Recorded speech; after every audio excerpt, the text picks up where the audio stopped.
Hey everyone, and welcome back for another deep dive. Today we're tackling something pretty incredible. Yeah, this one's really interesting. We're looking at the Rare Community Network. RCNet for short. Exactly. Now, this is an online platform, and it's making a huge difference for people and organizations dealing with, well, rare diseases. And the thing is, it was created by Dr. Sandra Butterworth as part of RareQoL, which folks might know. Then get this. It's totally free to join. Free! That's pretty amazing, especially when you think about all that it offers. I know, right? We're going to really dig into how much RCNet gives its members, from support to resources. Plus, we'll sprinkle in some inspiring stories from the community. I think what really struck me about RCNet is, their whole approach to breaking down those barriers that people with rare diseases often face. It's true. It's tough when you're dealing with something that very few people understand. Right. Finding good information, reliable support, it can feel impossible sometimes. It's a real struggle. But RCNet, it gives you that connection, that space to learn from others and really feel empowered. And the growth they've seen is just, wow, over 40 members now, and not just in the UK.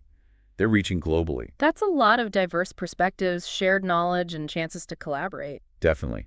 And that's where the real magic happens, right? When people share their experiences. Exactly. Imagine being able to tap into all that wisdom from people who've been there, who really get it. You're not alone in figuring out diagnoses, treatments, or even just, dealing with daily life with a rare condition. It makes a huge difference. It does. And it's not just emotional support either. RCNet, they help with practical things, sharing resources and skills. It's like having this massive toolkit filled with tips and advice, even research updates, all coming from people who understand the unique needs of this community. And then there's a DIRA Academy. Have you heard about that? Oh yeah, it's a fantastic resource. It's their online learning and networking platform. It gives members this structured way to learn and connect with others. They're not just giving out information. They're creating this whole culture of learning and growth within the community. Well, it's brilliant. Totally. Okay, so let's talk about some of the amazing work happening within RCNet. Love that. One group that really caught my eye was Medics for Rare Diseases. Oh, they're doing great work. They're all about making sure future doctors and healthcare professionals really know how to understand and treat rare diseases. That's so important. Think about the impact that has. It's huge. A whole generation of doctors coming in with a better understanding of these conditions. That means more accurate diagnoses, better treatment plans. It could really improve people's lives. Absolutely. And then we have PIP UK. They're member-led, and they're like a lifeline for families dealing with Poland syndrome. That's a tough one. It's a rare condition that causes limb difference. So PIP UK connects families who are going through the same thing. It's that shared experience, that understanding that can really make all the difference. It can. And they don't stop there. They advocate for families, help them find resources, make sure they're heard in the medical world. They're doing incredible work. And then there's Ataxia and Me. Yeah. They're all about giving a voice to people living with ataxia, which affects things like balance, coordination, and speech.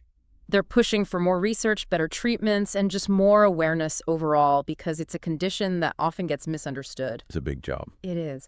But their work really shows how important patient advocacy is in driving real change, making sure research, treatments, healthcare policies, all that stuff actually reflects the reality of living with these conditions. It gives people the power to be part of their own healthcare journey, not just passive recipients. Absolutely. And it's not just organizations making waves on RCNet.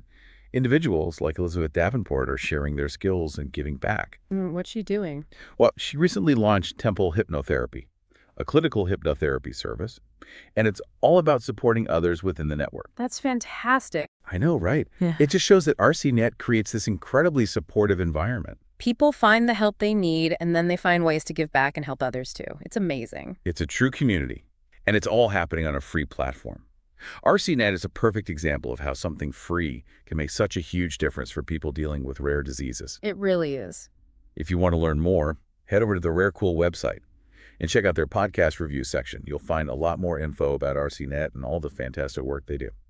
As we wrap up this deep dive, I can't help but think, what if this model of shared resources and learning could be used for other health conditions too? That's a great question. I mean, imagine the impact we could have on healthcare overall. It's a powerful thought. It is. And it all starts with people connecting, sharing, and supporting each other. Exactly. Thanks for joining us on this deep dive, everyone. Yeah, thanks for listening. We'll see you next time.